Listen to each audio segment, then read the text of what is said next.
요즘은 정보가 너무 많아요.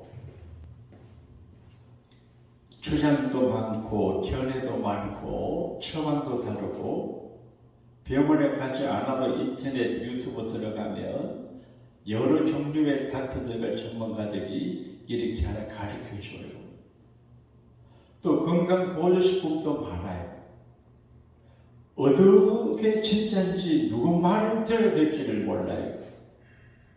하나님은 우리 육신에도 두 귀를 주셔가지고 소리를 듣게 하시는데 귀가 둘인 것은 자세하게 듣고 분별을 잘 하라고 하는 것 같고, 또 한쪽 귀로만 듣지 말고 양쪽 귀로 듣고, 한쪽 사람만 이야기 듣지 말고 양쪽 사람 이야기를 듣고, 그리고 별로 도움이 되지 않는 이야기는 이쪽으로 듣고 저쪽으로 내보내라고 귓구멍을 조게 한 것 같아요.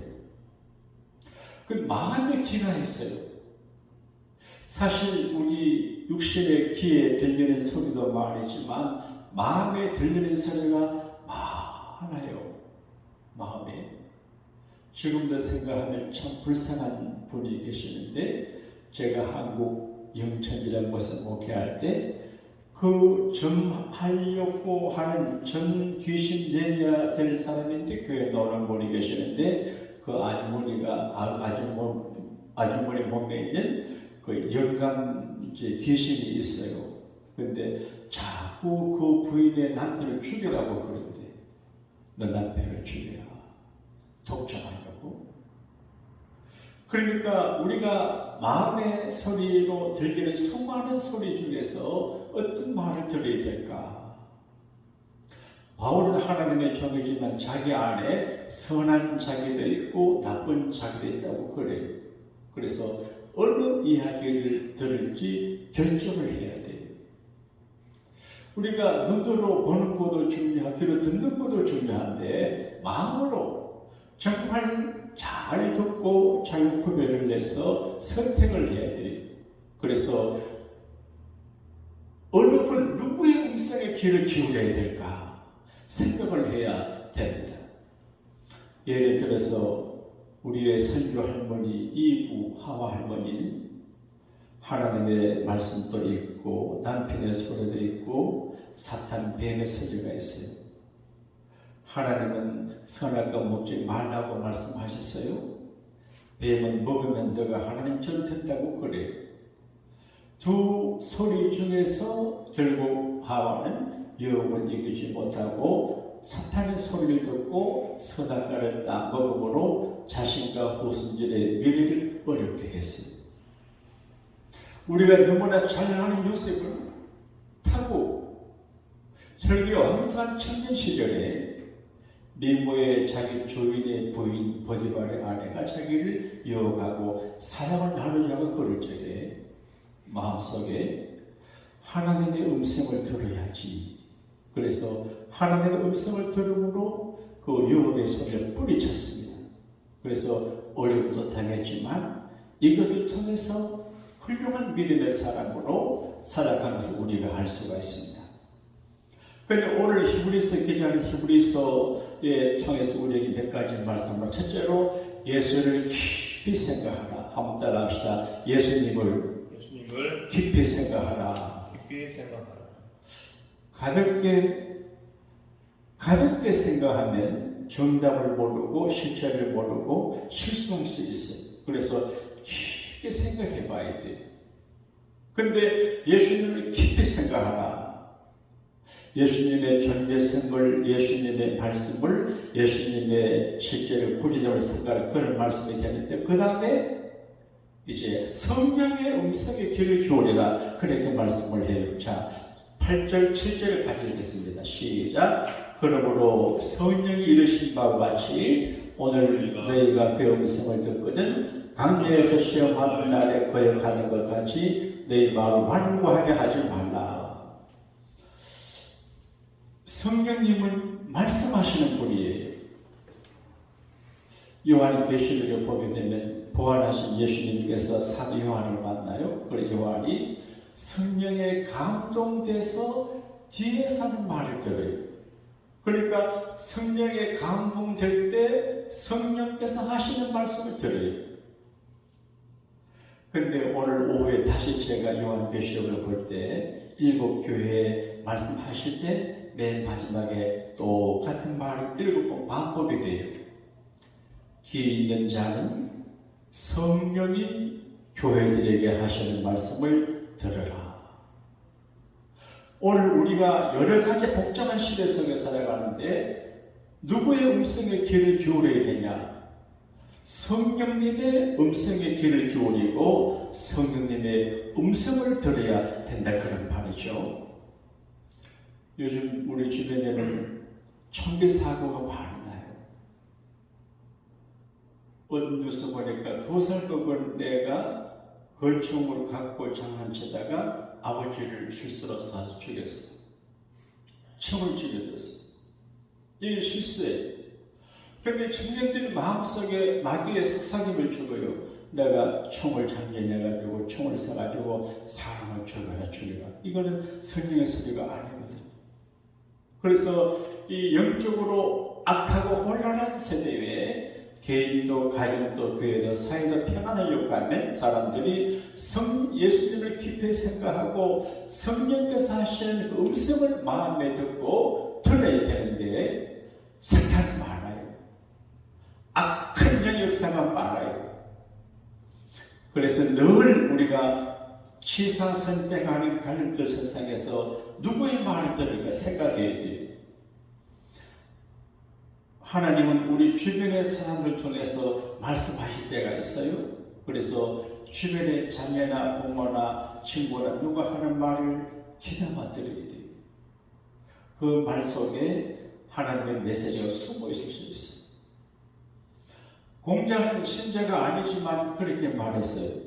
세 사람이 길을 가면 그 중에 너 스승이 있다. 오늘 우리가 이렇게 모여서 얘기하는데 서로 캐릭터가 달라요. 내가 여러분에게 배울 것이 있고 여러분이 내게 배울 것이 있어요. 그러니까 생각하면 모든 사람이 하나님께서 우리에게 어떻게 말씀하시는지를 깨닫게 하세요. 그리고 특별히 나를 위해 기도하고 신앙에 기도하는 이들의 소리를 들어야 하고 특별히 오늘 성령께서 하시는 말씀을 들어야 돼요. 우리가 기도할 때 참 복잡하지요. 목회를 하다 보게 되면 경제적으로 어려운 분들이 계시고 중병으로 계신 분들이 계시고 외롭고 또 교회를 나오다가 안 나오고 여러 종류 사람들이 있어요. 기도해요. 그 어떤 때는 어떻게 해야 될지를 잘 모를 때가 있어요. 우리가 기도한다고 하는 게 하나님 앞에 ask, help me, help out, 도와달라고 구하죠. 어떤 때는 주여 어떻게 하면 될까요? 따라합시다. 주여 어떻게 하면 될까요? 주 음성을 듣거든요. 저도 크지 않는 교회를 목회하지만 30년 가까이 목회할 적에 이민교회 얼마나 정말 일들이 많잖아요. 그때 주여 어떻게 할까요? 기도해요. 이렇게 할까요? 저렇게 할까요? 잘 모를 때가 많아요. 주님이 깨우쳐주기도 하고 기도하면 내가 잘 모르는 가운데 하나님 역사하심이 나타나요. 그래서 늘 성령께서 내게 뭐라고 말씀하시는지를 묻고 기도해야 돼요. 집을 살 적에도 그냥 사면 안 됩니다. 이 집을 살까요 말까요? 이 사업을 할까요 말까요? 중요하잖아요. 사업이 중요하고 자동차 사는 것도 중요해요. 지금 제가 우리 교회 시에나죠? 하이브리드 배. 내가 너무 기뻐해요. 고급차가 아니지만 편안하고 안전하고 요즘처럼 피는 것이 비쌀 때에 싸고 정말 좋아요. 제네시스 특급보다 더 좋은 것 같아요. 내 친구 목사한테 제네시스 타고 다니는 친구에게 이 포단이 차가 낫다 그러니까 그런 소리 하지 마라 그러대요. 그래 내가 갑자기 좋아요. 근데 이 차를 하나 구입하는 것도 그 전부터 어느 차를 하나 구입을 할까 어떻게 바꿀까 생각을 많이 했어요. 그래서 여기저기 전화도 많았는데 우연한 기회에 우리 목사님들이 아이를 내가지고 샀는데 잘 됐거든요. 그러니까 차살고도 기도해야 돼. 차살고도 인생 중단기를 기도해서 하나님께서 내게 뭐라고 말씀하시는지를 알아들어야 돼. 저는 이스라엘 역사를 이렇게 살펴보게 되면 솔로몬 왕의 아들 로밤이 왜 그렇게 결정을 했을까 안타까워요. 통일왕국인데 통일왕국을 물려가는 로밤이 젊은 나이 임금돼가지고 이제 어떻게 정치를 할까를 생각하던 중에 하나님께 묻지 않고 사람들에게 물었어요. 먼저 하나님께 물어보는 게 좋거든요. 그래야 하나님이 즐거워하시고 기뻐하시고 도와주는데 하나님께 묻지 않고 사람들에게 묻는 자체를 하나님이 싫어하시죠. 근데 로밤은 사람에게 물었어요. 젊은 갈려 친구들에게 물었습니다. 아무개야, 내가 이제 임금이 됐는데 앞으로 어떻게 정치하면 좋겠냐. 그리고 연세 많은 분들에게 물어요. 어르신 알겠지만 노신 아버지의 신하들이니까 김대감, 안국의 대감 어떻게 정치하면 좋겠습니까? 물어요. 연세가 많으신들은 왕이요, 당신의 아버지 솔로몬이 국가 부흥책을 위해서 백성들을 부역으로 많이 동원해서 고생하고 세금을 많이 냈습니다. 성을 건축하고 성전을 건축한다고 궁궐을 건축한다고 세금도 많이 내고 노력을 많이 했는데 이제 세금을 탕감해 주시고 부역을 줄여주셔서 선한 정치를 하십시오. 근데 젊은 친구들에게 물어보니까 왕이요, 그러면 안 됩니다. 왕이 약해지면 안 됩니다. 아버지 솔로몬 왕보다 더 강한 왕을 보여야 됩니다. 그래서 쉽게 말해서 내 팔뚝은 아버지 팔뚝보다 굵다 이렇게 했어요. 그래서 세금을 더 매기고 부역을 하다가 결국 나라가 나눠졌거든요. 왕일지라도 올바른 이야기를 들어야 되거든요. 오늘처럼 복잡한 시대에 우리가 정말 어떻게 해야 할지 모를 때가 많아요. 사람을 만나는 것도 모르고 어디를 가는 것도 모르고 잘 몰라요. 그래서 주님 어떻게 할까요? 주님께서 성령으로 말씀해 줘요. 근데 여기 말씀 가운데 하나님께서 강야 생활할 적에 히브리 사람들 마음에 완고했어요. 고집을 부렸어요. 하나님 말씀을 듣지 않았어요. 그래서 망한 사람들이 많아요. 너희는 강야에서 하나님 말씀을 듣지 않고 왕것을 망한 사람들처럼 그렇게 하지 마라. 완고하다고 하는 말은 강평하다, 고집이에요. 하나님 말씀을 듣거든 자기 고집을 하지 말고 자기를 비워가고. 알겠습니다. 주님 그렇게 하지요. 따라합시다. 알겠습니다. 그렇게 하겠습니다. 이렇게 하나님 말씀 분명하게 듣고 말 잘 듣는 성도 하나님 사람들이 된 게 하나님이 기뻐하세요. 그래서 오늘 이 시대에 우리가 누구의 음성에 귀를 기울여야 되냐? 성령님께서 내게 말씀하시는 주님의 음성에 귀를 기울여 살아가면 절대 실수나 불행함이나 후회함이 없게 되실 줄로 믿습니다.